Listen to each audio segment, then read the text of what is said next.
Let me just start it here also. So now we are also live on YouTube. I should just be ready to start, and we are live. So cool. Thanks for joining. I guess we'll start out. It's at the top of the hour. I hope that we'll see a few more people joining in, and everything should be going pretty good. We're live. There's also a link to the YouTube. That should be good. Cool. Yes, so everything's good. So thanks for joining. So today's webinar is how you can actually get DevOps for Integration Suite in just 1 week. And I think this is our big promise, that we want to make sure that you as a developer or consultant actually are able to deliver integration in a modern way without having to spend a lot of time on getting everything working, setting it up, handling, processing, all these different kind of things. That's just something that takes away the focus and effort of what you're doing. And I think we can actually achieve it, and it is not that difficult. So the things that we want to go through here is why you need better processes. I hope you have some ideas on also that you can see some of the things that you're doing. We could improve those quite a bit because you're doing things that is not optimal. What does a good process look like? I'll give you an implementation plan, and then it's just to get started. If you have questions along the way, just put them into the chat or in the Q&A section. I will try to cover those as we get along. It usually is the most fun if you have questions along the way. I can tailor the presentation so it matches your wishes and what your questions is. So just ask a lot of questions. So that's what we need to go through here. What is FIGAF? So my name is Daniel. I am the owner and creator of FIGAF. Our goal is to make it easy for integration developers to work with SAP integration, because there's just so many things going on in the integration space that you need to be aware of. And the easier it is for you to work with these things, the easier it becomes for everybody. So we have this idea about one tool that covers all the different aspects of what you need in the course of delivering integration. All of this is about creating a good governance structure that makes it easy for you to manage things. We have a testing capability that allows you to test your integration. And this was what we started out when. Testing is obviously important in all IT development projects. Then we talk about DevOps, and this is probably one of the focus areas for this presentation. We'll talk about monitoring, and we have monitoring options that allow you to offload some of the monitoring to the tooling. We have a repository that allows you to see everything that's going on. And then importantly, we also have migration capabilities from Integration Suite to from PI to Integration Suite, and from Neo to Integration Suite. And this is just about speeding up the process and making sure that these things works. We'll not spend time on those things, but I think it is important for the purpose here to understand what is it, what kind of questions are you actually running into when dealing with these things. And we support PIPO, integrations, cloud integration, API management, and then we can run on a lot of different platforms. It's a standalone Java applications, but we do have option to deploy it in SAP BTP Cloud Foundry, which I think is our recommended process because it just is so much easier. We run on your everyday hyperscalers, Linux, Windows, and you can actually run it on your laptop to do a proof of concept to see how it works. So that was the old one. Okay, so why do you actually need some better processes before you get, well, I know a lot of customers are looking on to, okay, so we need a migration project, and you're scoping it out. Some says that it is, a couple of thousand man days to do the migration project, and that is just migrating and not the transport configuration, setting up all these different kind of things. And to do that, I recommend that you do have some better processes that enable you to actually handle these scenarios a lot easier. So this could be, a neo to integration suite migration. That is probably the easiest one because you do not need to make so many modifications. And then a little more hard one is a PIPO to integration suite migration that gives you a little more complexity in how to set up these things. It's about letting developers be more productive. You're probably one of the developers that have way too many things going on, and appreciate you finding time to attend this session. But we also like to be productive and deliver good quality. And if we need to focus on copy pasting some values into our documentations, it's not always optimal. Then we talk about governance and testing, and that should obviously be a part of your process. And then just I think so. It is obviously much faster just to do import-export of your integration content, move it into production. But what happens when something fails? Then you have a lot of challenges you need to figure out. And this is where automation would help. It just makes the maintenance a lot faster also. One of the objections are always here is, we have Charm, SAP Transport Management to handle our transport. It's good. And it works, no doubt, that you can take your integration, you can post it there. But there is some gaps in it. And this is something like, you're transporting this iFlow and the time that it was created, but you have no idea what that was, if what kind of scenarios, what kind of changes have occurred there. You need to create manual documentation of exchange parameters. You need someone to apply them once you go into production. And with the FGAF tool, you can just add some APIs that would allow you to call this, even you're integrating this with your Charm or other processes for handling this.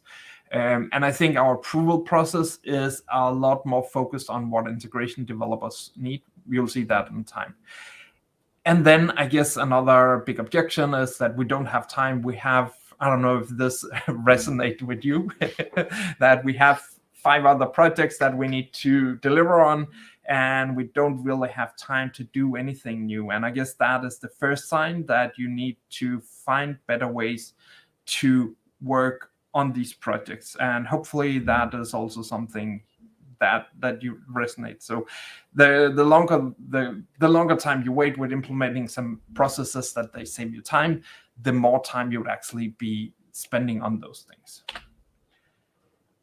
And obviously, if we talk DevOps, I think a lot of people will say, let's just use Git pipelines in some way on whatever favorite platforms you have.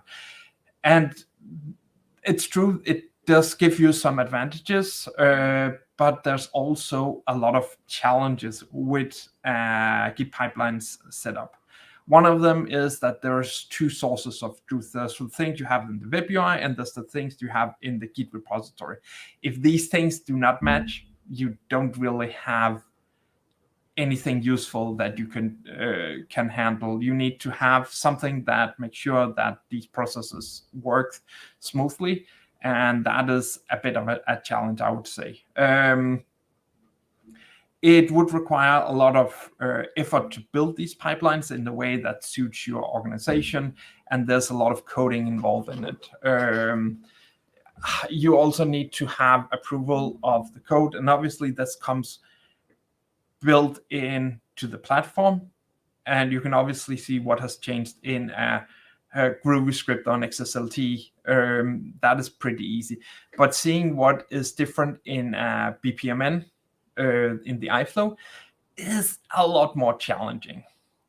Obviously, you also need to have testing as a part of your pipelines, and that is also a bit complicated because you need to figure out how do we integrate all of these different things. And then there's the skills that you need both to build the pipelines. That's a large requirement.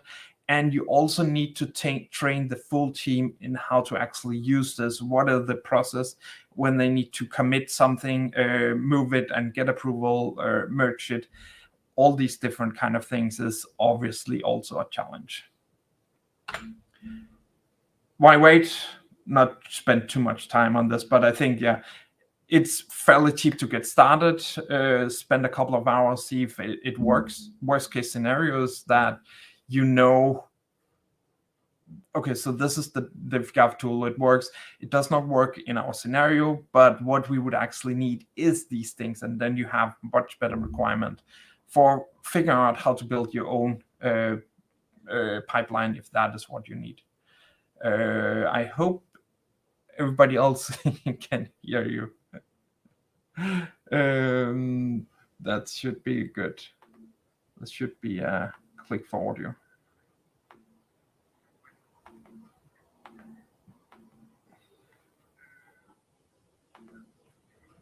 Done. Okay, cool. Thanks. Okay, thanks. Okay, let's see here. Okay, let me show you what a process could look like if you're using the Diff Gap tool to handle these different things. We will start out with creating a cool. Thanks, Hassan and Deep Cha.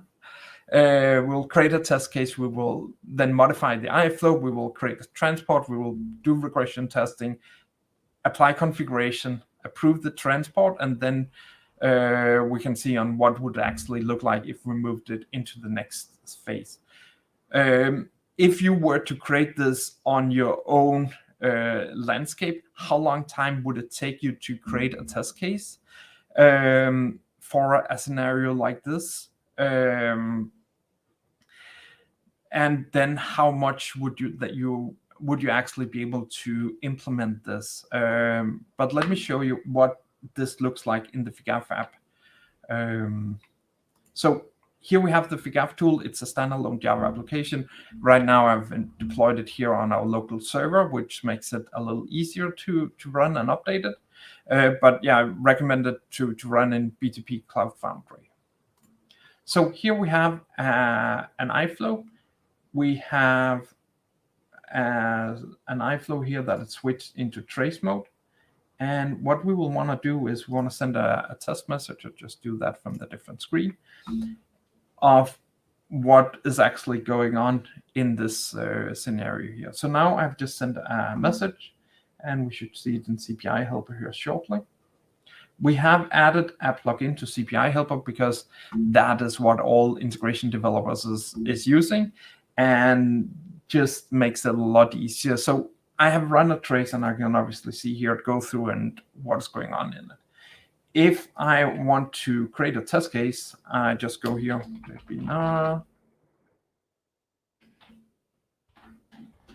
and give it a name. Probably you want something more telling about this is order handling process. We can also put the information into the context, and we can set up different handling on how we want to record this message. For now, the default is sufficient. So we'll create the test case here. This will then connect to the trace, fetch all of the different payloads from this. And that'll take 9 seconds, which is pretty good. We can create the test case here. Because we have the same iflow deployed in a lot of other scenarios, we see them all here. Cool. So now we have actually created a test case. That was all we needed to do to create a test case. The next thing is we obviously need to run this, and we need to be able to run it in a way that we can actually see what is going on, and to see what challenges occur with something. So we can press run. This will send this iflow back into the message. So we can see here we have now processed this message here, and if we look at it in CPI Helper, we can see that the header property is it 16th property? There's ways you can see where it is coming from, that this is a test message. I think it's in collation ID, but that is not being shown here. Okay, never mind. We have sent the message in, and we can go and check the view result here. Here we can see, okay, so if we send this original message in, what data would we actually get out from this? And here we can see we are getting a lot of okay things, and then we are making a call out that will cause some problems. So let's look at this diffs here. We can compare the payloads and see if there's any changes here. It complains that we have these two date headers that we just need to ignore, so we press ignore. And this will add these two headers to the list. And this is a new feature that we just added to make some of this processing a little easier. Now I can compare the, oh, I don't want that. I want to process this. So now it will compare all the remaining messages, and we can see now everything is successful.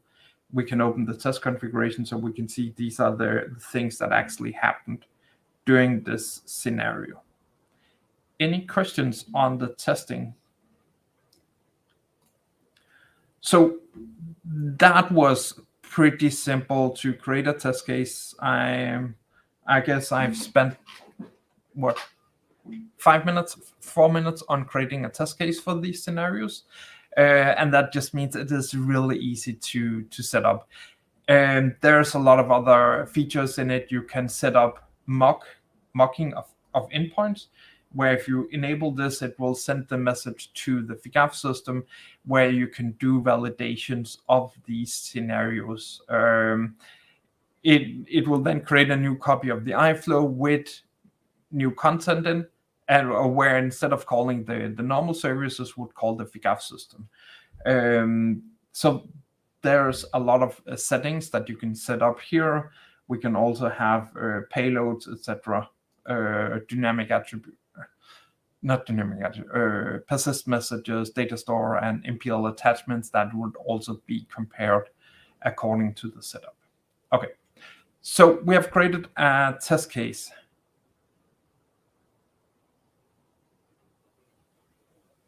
Yes, so when I created this, I sent it once in, and then I just went in and say, okay, these two durations that we have are okay. I don't want to compare or complain about those things. That's not a problem. You can also go in the XML and say that it's okay that this specific item is being changed. And then I just do a comparison again. I could also run the test again, but then we would need to wait another 10 seconds for that scenario. But most of the time, if I'm just doing changes in my correct ignoring properties, I will just rerun the comparison again and see what that would look like. Is that okay? Cool.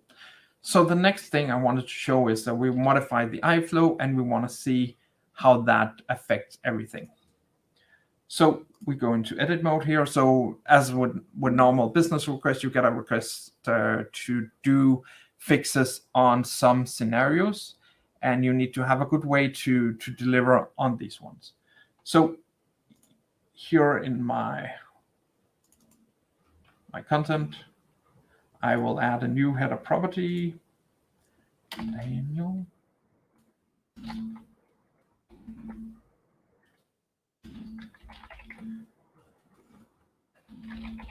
You cannot even spell your name, you're screwed. So here we'll just add a property to the test scenario. We will save it as a version. And we will deploy it. So now we have a new version of the iFlow with some modifications to it. We want to transport this into our production or in our QA system in this scenario. So I just press synchronize here. This then takes this iFlow, go into the FIGAF tool, and say, okay, I need to persist this as another step, another message. And we can see here it takes a few seconds. And now we actually got a new version of this iFlow. I can go in and I can check the revisions of this. So let me compare it. I can compare it in BPM viewer.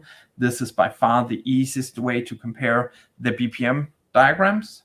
Here we can go in and we can see what was changed in the old version and in the new version. This should be some kind of, here we can see it has added a new row. So for all elements, you can see what has changed for them. We also have other comparison options like diff to HTML if you want to check what kind of code changes have happened between these ones. And here we can see it is close to impossible to see in a BPMN view what was actually different between these scenarios. So as a developer, I think this is good. I can see what I've made of changes. Let me show you then what it would take like. So we have created this because the business asked us to add this new requirement. To transport, we'll add it into a new transport with a description of why we're making this. We would link it to our Jira or ServiceNow ID, and we can put in a URL to this so it's easy for us to connect with these things. So you can use the CTS Plus version. I don't think you can restore the version. If you have connected it with the Git repository, you would be able to see in the Git these different versions, and then you can select that and deploy that one. We do have an option if you have deleted the iFlow, then you can select restore that one. We have here, we select the landscape. I've created a sample demo landscape that allow me to transport from our development system to the same system, but adding a prefix that is sample QA. And I think this is the way a lot of integration developers is actually doing manually, but just adding pre and post fixes to the content.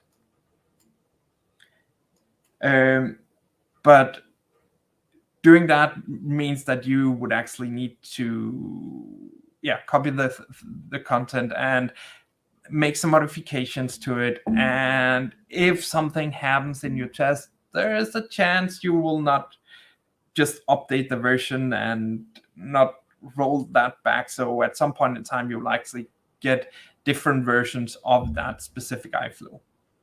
Anyway, we now have this in our chains. We can select the test cases we have for this. So we have one test case we just created. And as a part of this transport, we can then run this. So every time you create a new transport, you can add as many test cases as you like to this specific scenario. And here I can then see the result. I can view the result here. And I would expect that there is some of these that fails because we have added a new header property. It should pull this automatically. So at one of the last steps, once we start fetching messages, we will get an error. So we can see here we're getting an error on the end event. If we look at the diff here, we can say that this was the Daniel header that was actually modified. I could go in and ignore this, but that would not really serve us because if someone else is modifying this at a later point, we would not see it. But we want to use this one as the new test case. So I'm actually just going to update the test case, drop all messages, and now next time we run it, we would actually be getting this result. So we would expect that this Daniel attribute is called whatever the webinar title. And then this would run this scenario. It's already in process of fetching the data, view the results. And this is the way that you'd make sure that you maintain the test cases, because it is not much fun to have created a test case, but not maintaining it. Because then as a developer, if I'm coming in after 3 changes, I have no clue about whether or not the test case that you have asked me to work on actually is the correct one, or just something that was created at a random point in time. So now everything is green, and we can also see it out here that this test case is green. Okay, so now we need to transport it. Here we can start the transport. We can open the transport, and we can look at the configuration that is going on when we are dealing with this. So we can see here which items have been configured already in the system. So we have the HANA dev that is automatically translated to HANA QA. And we do also have this QA service org that we have added here. So on the landscape level, we have defined these things that is going on. And we can see here the name of the iFlow is this. So let me just change this webinar. That's fine.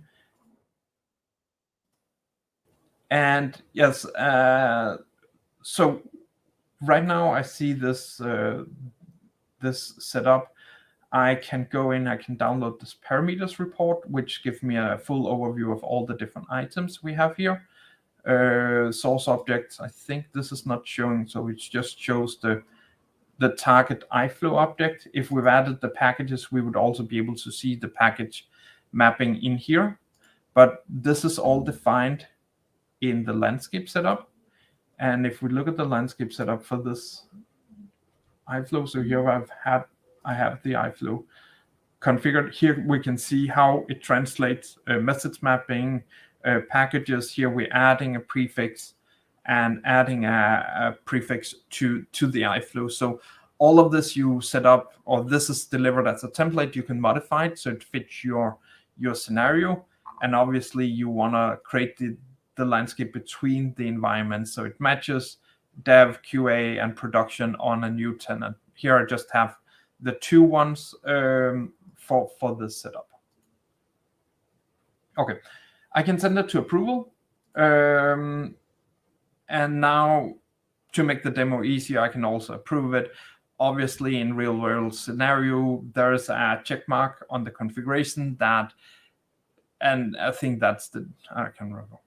That allows you to that ensures that you cannot approve your own transport, because that is best practices. And as an approver, I can do comparison. I can compare the two iFlows and see what the differences are. So it's really easy for me to use the comparison and see we have this landscape, what's actually going on in it here. I can approve it and I can import it. And now, yeah, it will import it. If I had the package in, it would also show that one.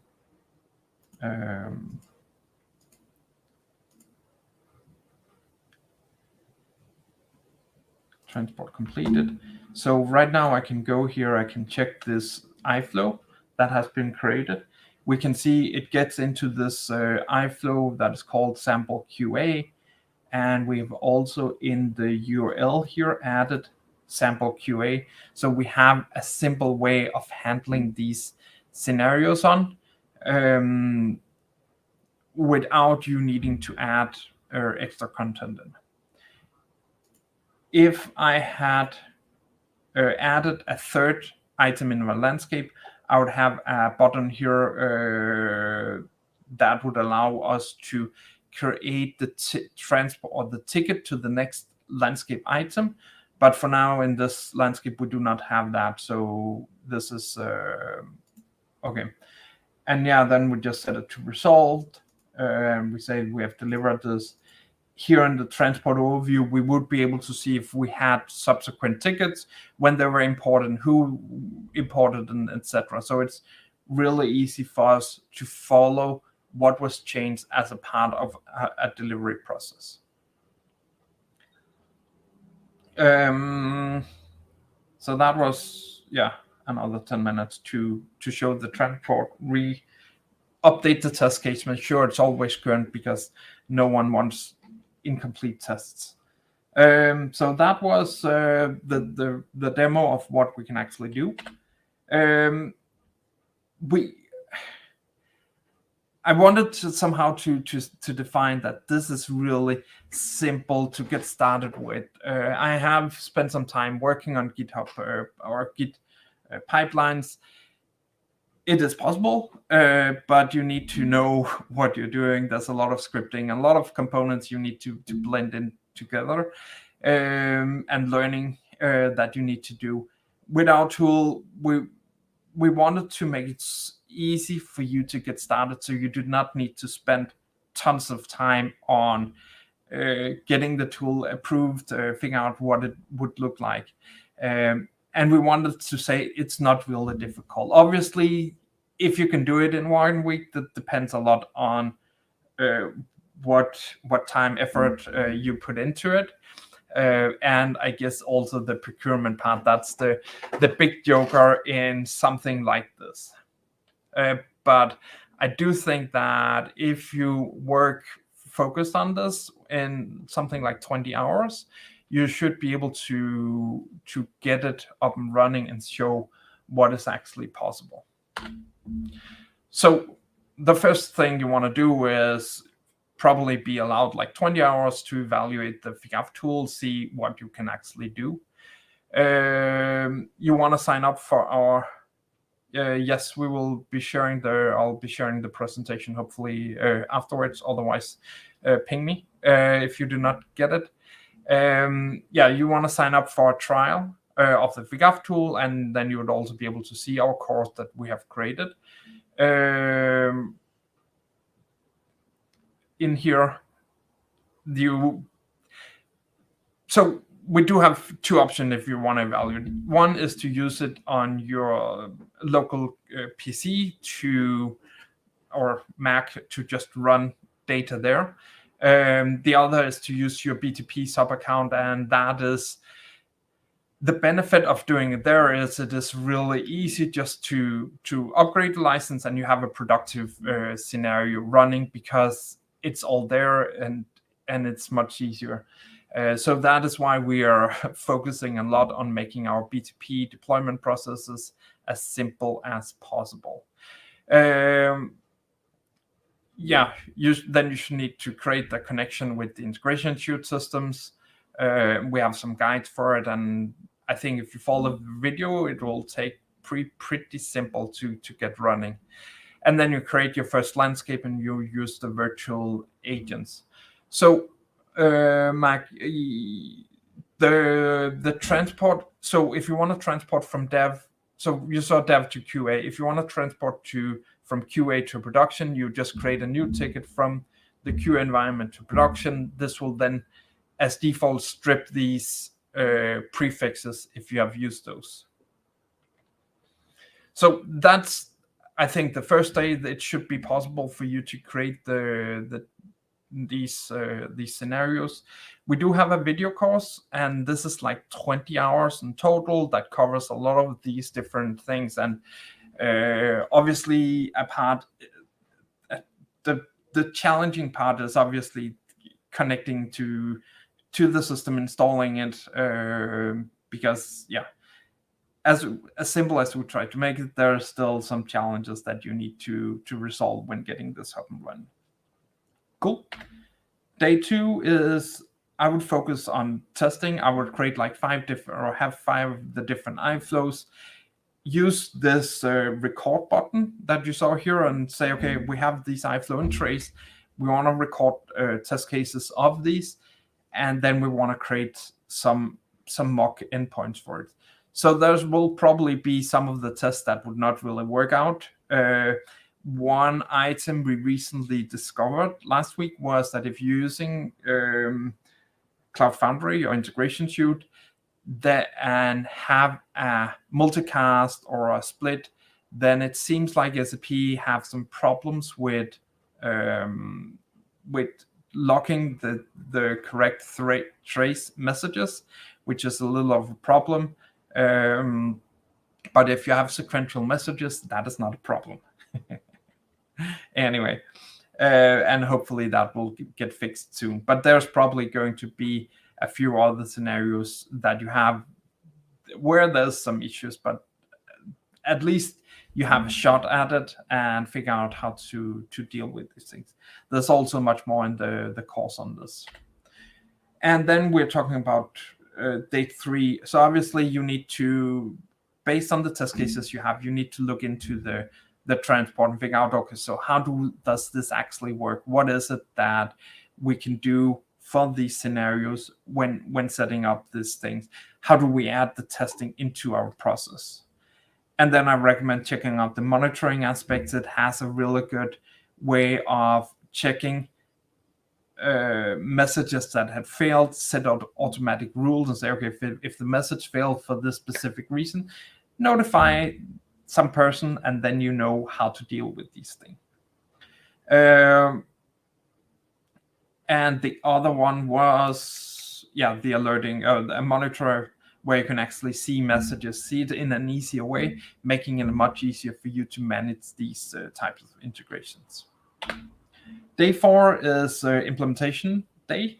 And this is where you would actually, try to figure out how does this all fit into your organization? What is it? What kind of steps do we have to deal with here? You would prepare some slide or documentation that shows you what are the different steps that you actually need to do here. You would create some time estimates. What does it take to use it with the FIGAF tool, and what does it take to create it with the normal tool we have, and try maybe do it with some of the integrations that you have that you need to transport for some other reason. What is it that you're actually going to do? And do bear in mind that if you do not have any governance, if you do not have any testing, it is probably much easier for you to transport it. But I think you're also doing a disservice about not having a good delivery process for these things that could haunt you at a later point in time. And it's I don't know what. So I think it should be pretty easy to create a business case, a compelling business case to the management. Say, okay, this is what we actually have. For each transport, we will save 5 hours. We'll have test cases. We will have all the governance and documentation in place that we actually need when management asks about what is going on. And then day 5 is to share it with the team, host a team meeting online, show the different steps of both creating test cases and also about transporting. Record the meeting, because then you have some documentation that would actually allow you to say to new people, okay, if you need to use if you're working in our landscape, this is how we do governance, this is how we do testing, this is what you need to be sure about.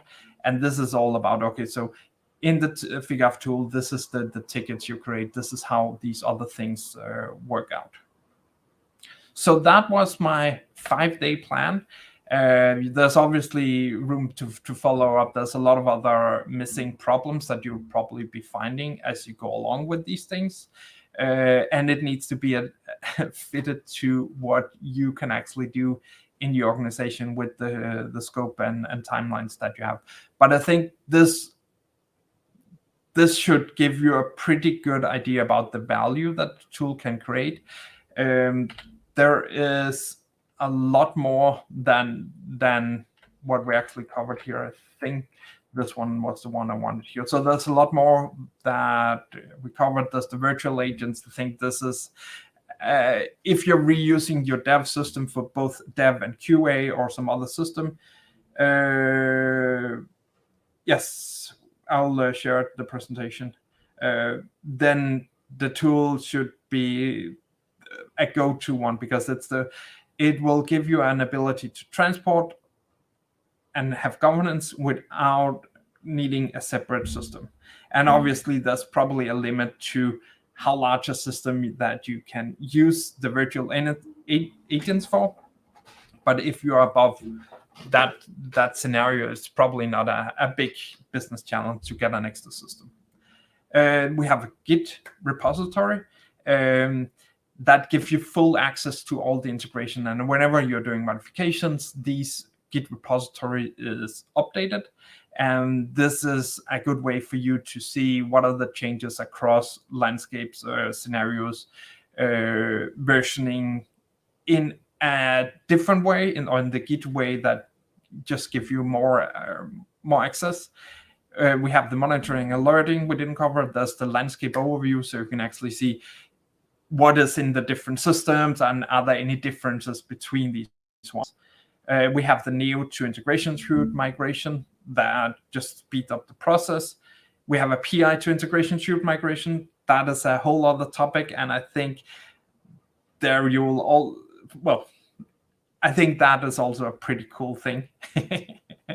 And then we have full API that allow you to both work from the FigAff tool to call your Jira or whatever with updates about what is going on, and also the other way about letting your Jira system call the FigAff tool to this. Yes, PIPO to Integration Suite. We can take an ICO and convert it into an iFlow, and we also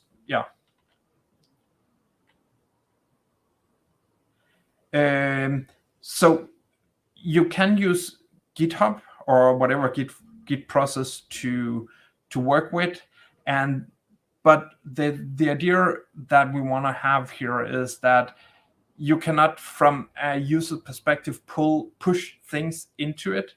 They will, because then we will end up with some synchronization error about what iFlow is set, etc.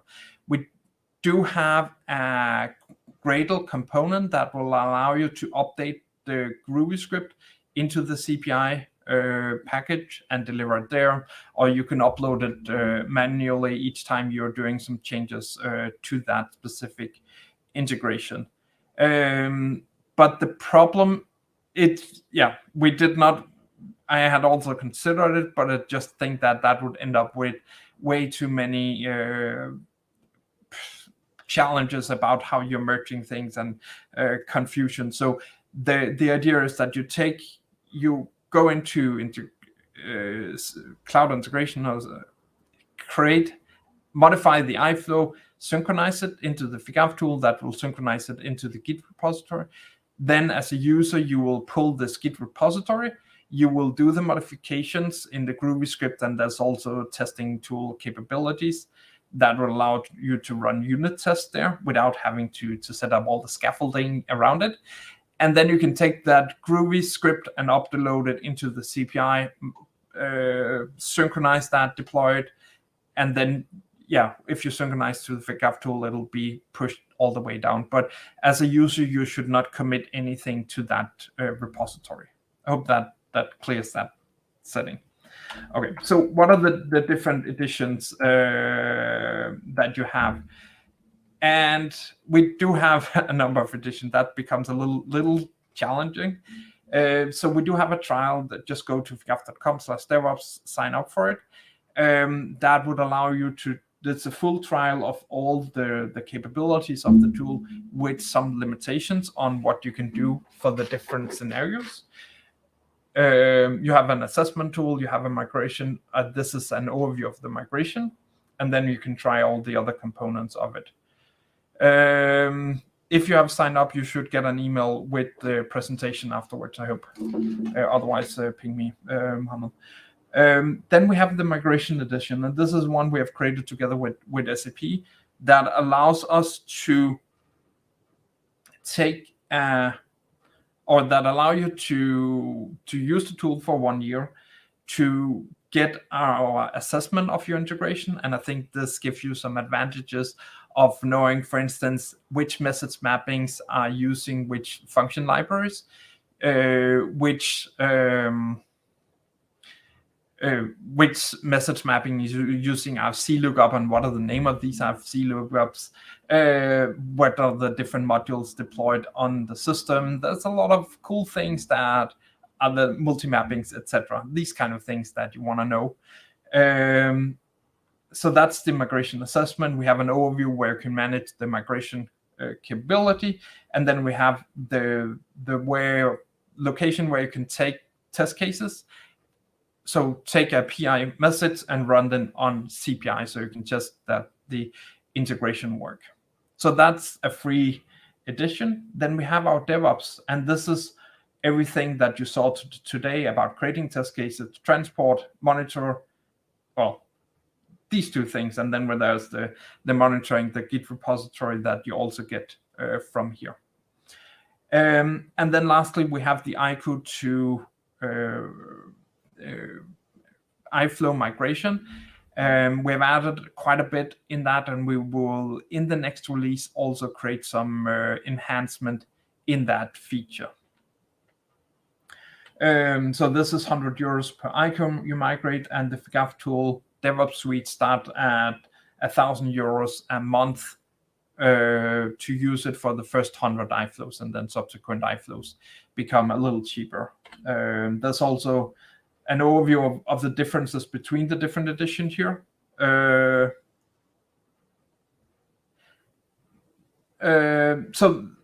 So maybe here, so for the DevOps, you pay 10,000 euros per year for the first 100 iFlows. And then if you have more than 100 iFlows, the subsequent is then 5,000 euros a year for subsequent iFlows.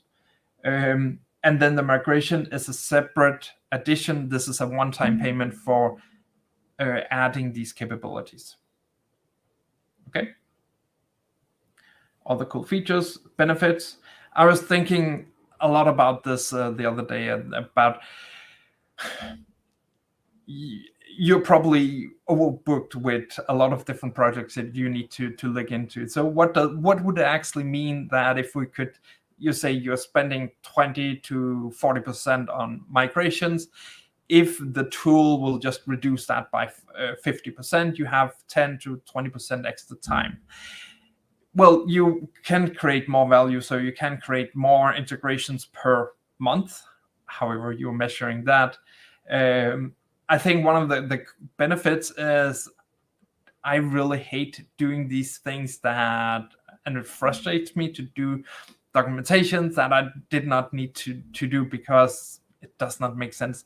With this, you get all the documentation, automated creation, so you don't need to be frustrated about that.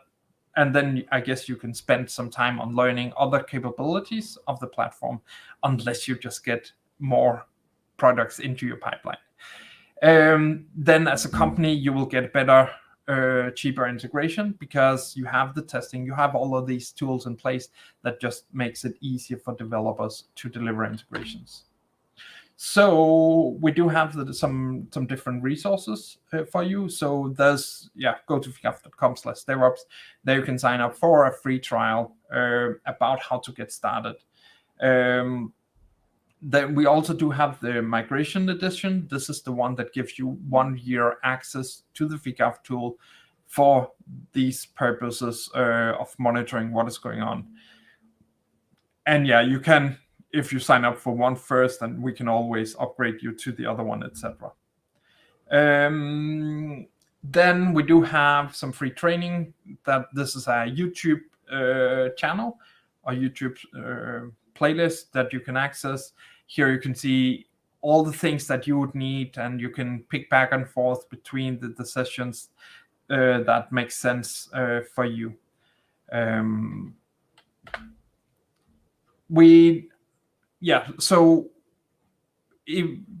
want somehow to help you and make sure that you can implement this in a simple process. And either we'll do some group calls on some of these things, or we'll create it with you on what is it that you want to achieve. And my idea is, send an email to me with what is it for some goals you want to achieve with this. Why is it that creating a better migration or better transport process is important for you and your organization? What's the timeline? When should this happen? And then what's the size of the landscape? How many ICOs systems is involved in this? So this is an idea. If you want some input on some of the different perspectives, then we can set up a collaboration about what you need to do to get to these different steps. You can also book a session with me here to learn how this would fit into your organization. And why wait? The longer time you wait, the longer time you're spending on wasting things. Obviously, you are learning when you're doing these kind of documentations, but I do think that using the tool will reduce the effort that you are spending on different scenarios. So the longer you wait, the more time you will be wasting on things that can be automated. And we have time for some Q&A. We have at least 10 minutes. So thank you for attending. I hope this was useful and what you're looking for. And I hope that you want to attend this, try it out, see how it works in your organization, and see if you can beat my 1 week implementation plan, or if it takes a month, it's also okay. We can extend the trial also for that period of time. But we want to make sure that you get as much value as possible, that we can condense this evaluation in both, so you know, is this the right way, or should we find something else? But I think that you would find this as a useful process. Thanks for attending. And there's room for Q&A. If there's something I forgot to mention, just ask. But I think that maybe the one slide I just want to put up now is this one, where you can see where you can fetch the different scenarios for what we are trying to achieve here. Anything else that I forgot to mention? Cool. Glad you liked the presentation. But yeah, there's a lot more than we try to put into this. And obviously, when testing, etc., you will explore some of the things that works differently from what you expect them to be. But hopefully, once you run everything, it should be useful. Cool. Thanks, Dimita. Oh, that's probably. I hope that was okay. I'm looking forward to working with you on this.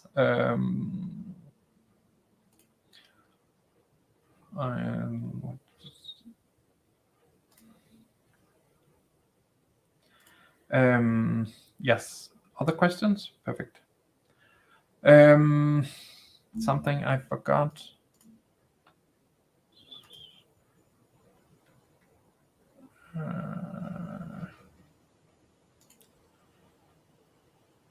And yeah, migration is a different story. We do deliver quite a bit in the migration space, and if you sign up, you will get updates. And I think in one of the next week, we will deliver a major update to the iFlows that we are migrating. So right now we are just migrating. It's fairly simple, but in the next one we will create local processes with the different steps in. So it should be easy for you to use. Thanks. Glad you liked it and it was useful. There's a question here. Thanks. Yes. So it is pretty easy to deploy in BTP. There's a guide. So I think that there's obviously a few problems with with all the services. So BTP. You need to have entitlements to use Cloud Foundry runtime and the Postgres database. Those two things is a requirement. Then you will get you need to log in using the CF command line, and then it's just about deploy those scenarios using the CF command line. it's like 5-6 commands that you need to use for handling this. So it is pretty easy to deal with, I think, in that perspective. And I think that the biggest challenge with normal is that in a lot of organizations, getting access to a server and getting a single sign-on and SSL certificate, all of these different things is pretty complicated. With Cloud Foundry, if you have the Kappa license or whatever license you have, you just add it as a service, added an entitlement, create a sub account or reuse the PI sub account, and then you can deploy the app. You can see how these data work, and you can also run it in the trial app for that. Is that okay, Michael? And that was published. Anything else I forgot? So yes, thanks for attending. I hope you appreciate it. I enjoyed you spending time with you here. So let's just end here. Great.